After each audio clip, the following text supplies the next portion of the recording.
પહેલો જ શબ્દ મારું ધ્યાન ખેંચે છે, ભગવાન. કોઈ ઐતિહાસિક નેતાના નામની આગળ સીધું જ ભગવાનનું બિરુદ. આ તો બહુ મોટી વાત કહેવાય. બહુ જ મોટી. આપણે સામાન્ય રીતે મહાત્મા, સરદાર, નેતાજી જેવા બિરુદ સાંભળ્યા છે. હા, એ સાંભળ્યા છે. એ તેમના કાર્યો કે લોકોના પ્રેમનું પ્રતીક છે. પણ ભગવાન શબ્દ એ તો એ વ્યક્તિને માનવીય સ્તરથી ઉપર લઈ જાય છે, એકદમ દૈવીય સ્તર પર. એ સૂચવે છે કે એ વ્યક્તિ પોતાના લોકો માટે માત્ર કોઈ રાજકીય નેતા જ નહોતા, પણ એક મસીહા, એક મુક્તિદાતા જેવા રહ્યા હશે. પણ અહીં એક સવાલ થાય છે, શું એમના જીવિત સમય પણ લોકો એમને આ જ રીતે જોતા હતા, કે પછી આ બધી વાત એમના મૃત્યુ પછી એમ કે એક દંતકથાના ભાગરૂપે બની? આ બહુ જ સારો સવાલ છે, અને બિરસા મુંડાના કિસ્સામાં જવાબ છે બંને વાત સાચી છે. અચ્છા. એમના જીવનકાળ દરમિયાન જ, ખાસ કરીને 1895 પછી, હજારો અનુયાયીઓ એમને ધરતી આબા કહેતા. ધરતી આબા?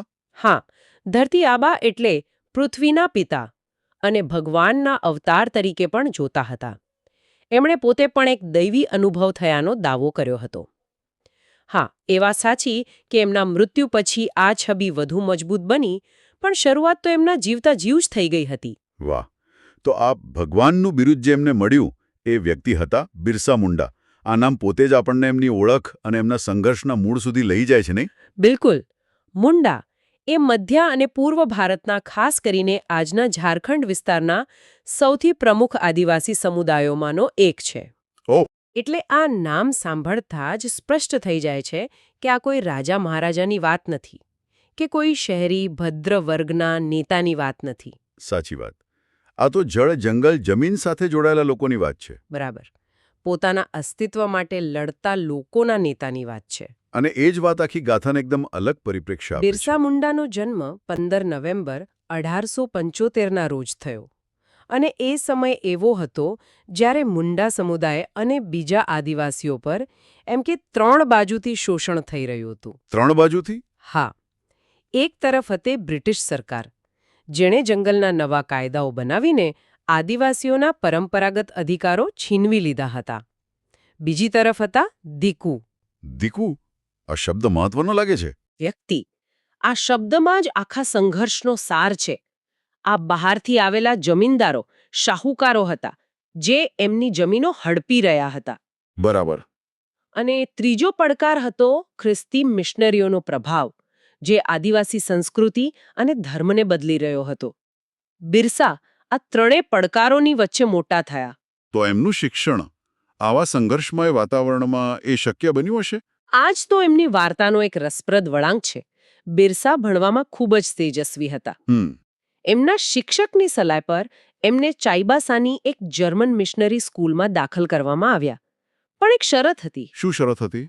કે એમણે ખ્રિસ્તી ધર્મ અપનાવવો પડશે. અને એમણે કર્યું પણ. બિરસા ડેવિડ નામથી ખ્રિસ્તી બન્યા અને ત્યાં શિક્ષણ લીધું. તો પછી આ મિશનરી શિક્ષણ મેળવનાર યુવક એ જ અંગ્રેજો અને મિશનરીઓનો સૌથી મોટો વિરોધી કેવી રીતે બન્યો? કારણ કે ત્યાં એમણે જોયું કે મિશનરીઓ તો બ્રિટિશ શાસનને જ સમર્થન આપી રહ્યા હતા અને આદિવાસી સંસ્કૃતિને નીચી ગણતા હતા. એમને અનુભવ થયો કે આ ધર્માંતરણ પણ મતલબ એક પ્રકારની ગુલામી જ છે. બરાબર. એમણે સાંભળ્યું કે મુંડા સરદારો પોતાની જમીનો પાછી મેળવવા માટે લડી રહ્યા હતા, પણ ક્યાંયથી ન્યાય નહોતો મળતો. આ બધા અનુભવોએ એમના મનમાં બળવાની આગ પ્રગટાવી. એમણે શાળા છોડી દીધી અને પોતાના લોકોની વચ્ચે પાછા ફર્યા. અને અહીંથી જ એમના એક સામાન્ય યુવકમાંથી ભગવાન બનવાની સફર શરૂ થઈ હશે. બરાબર. 1895ની આસપાસની વાત છે. એમણે દાવો કર્યો કે એમને એક દૈવી સાક્ષાત્કાર થયો છે અને ભગવાને એમના લોકોના ઉદ્ધાર માટે મોકલ્યા છે. એમણે એક નવા ધર્મની સ્થાપના કરી, જેને બિરસાઈત કહેવાય છે. બિરસાઈત? હા. એમાં મુંડા પરંપરાઓની સાથે હિન્દુ અને ખ્રિસ્તી ધર્મના સારા તત્વોનું મિશ્રણ હતું. તેમણે એક જ ભગવાનમાં, સિંગબોંગામાં વિશ્વાસ રાખવાનો ઉપદેશ આપ્યો. પશુબલિ, અંધશ્રદ્ધા, નશો આ બધું છોડવા કહ્યું. એટલે કે તેમણે રાજકીય ક્રાંતિ પહેલા એક સામાજિક અને આધ્યાત્મિક ક્રાંતિની શરૂઆત કરી. બિલકુલ. એમણે લોકોને કહ્યું કે શુદ્ધ અને નૈતિક જીવન જીવો. ધીમે ધીમે એમની ચમત્કારિક ઉપચાર શક્તિઓની વાતો પણ ફેલાવા લાગી. ઓહ, દૂર દૂરથી લોકો એમના દર્શન કરવા આવવા લાગ્યા, એમની વાતો સાંભળવા આવવા લાગ્યા અને જોતજોતામાં તેઓ મુંડા સમુદાયના નિર્વિવાદ નેતા બની ગયા. હવે એ માત્ર એક સમાજ સુધારક નહોતા, એ ધરતીઆબા અને ભગવાન બિરસા હતા. તો આ આધ્યાત્મિક આંદોલન રાજકીય બળવામાં ક્યારે અને કેવી રીતે ફેરવાયું? જ્યારે હજારો લોકો એમની સાથે જોડાઈ ગયા, ત્યારે બિરસાએ એમના આંદોલનનો સાચો ઉદ્દેશ્ય જાહેર કર્યો. એમણે ઉલગુલાનનું એલાન કર્યું. ઉલગુલાન? એનો શું અર્થ થાય? ઉલગુલાનનો મુંડારી ભાષામાં અર્થ થાય છે મહાન બળવો અથવા ભારે ઉથલપાથલ. મહાન બળવો? હા, અને આ માત્ર અંગ્રેજો સામેનો બળવો નહોતો. આ એક સંપૂર્ણ ક્રાંતિનું આહ્વાન હતું.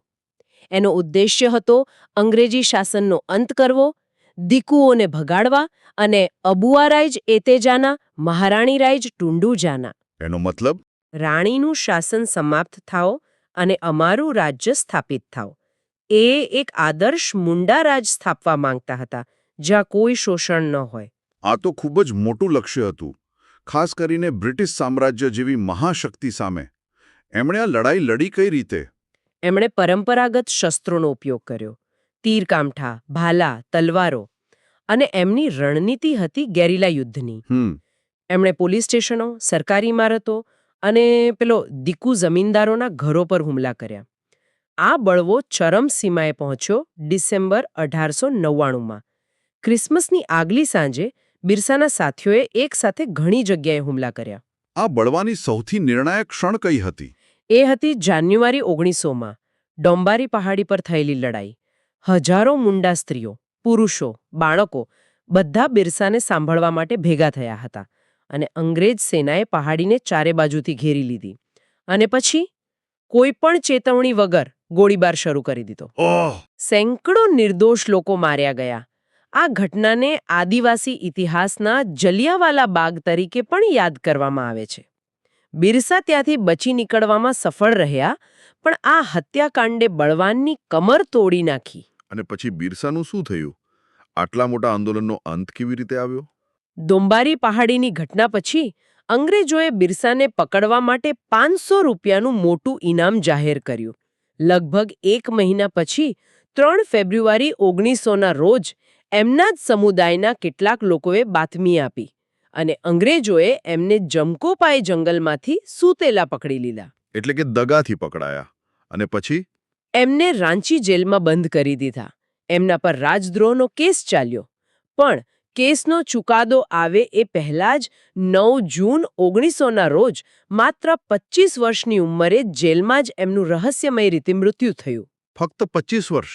હા, અંગ્રેજ સરકારે તો કહ્યું કે એમનું મૃત્યુ કોલેરાથી થયું છે, પણ ઘણા લોકો માને છે કે એમને જેલમાં ધીમું ઝેર આપવામાં આવ્યું હતું. આટલી નાની ઉંમરમાં આટલો મોટો સંઘર્ષ અને આવો કરુણ અંત.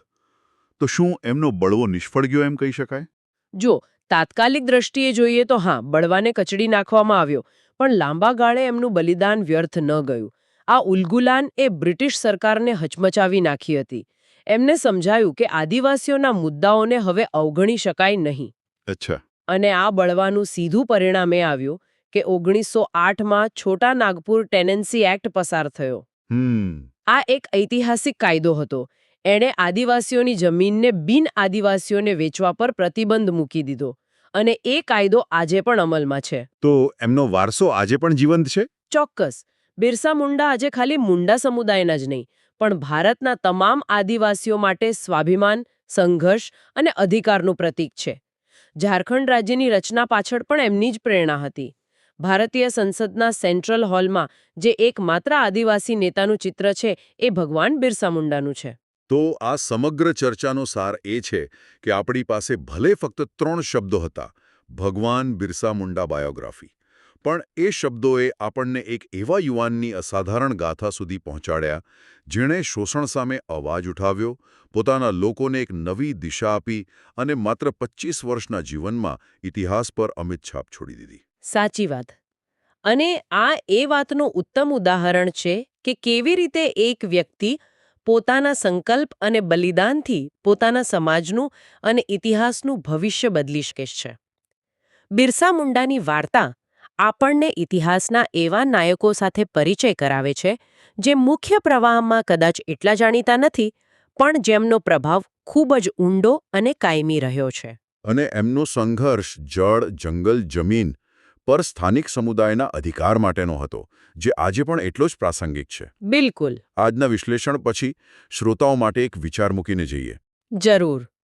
આ ચર્ચામાંથી એક સવાલ ઊભો થાય છે કે આપણા આધુનિક સમયમાં જ્યાં નેતાઓ ઘણીવાર રાજકીય લાભ નુકસાનના હિસાબમાં વ્યસ્ત રહે છે, ત્યાં કોઈ વ્યક્તિને બિરસા મુંડા જેવું નૈતિક અને આધ્યાત્મિક સન્માન મેળવવા માટે કેવા પ્રકારના કાર્યો, ત્યાગ અને ગુણોની જરૂર પડે? બહુ ઊંડો સવાલ છે. અને શું આજના સમાજને એવા કોઈ પ્રેરણાદાયક વ્યક્તિત્વની જરૂર છે જે રાજકારણથી ઉપર ઉઠીને લોકોમાં આશા અને આત્મવિશ્વાસ જગાવી શકે?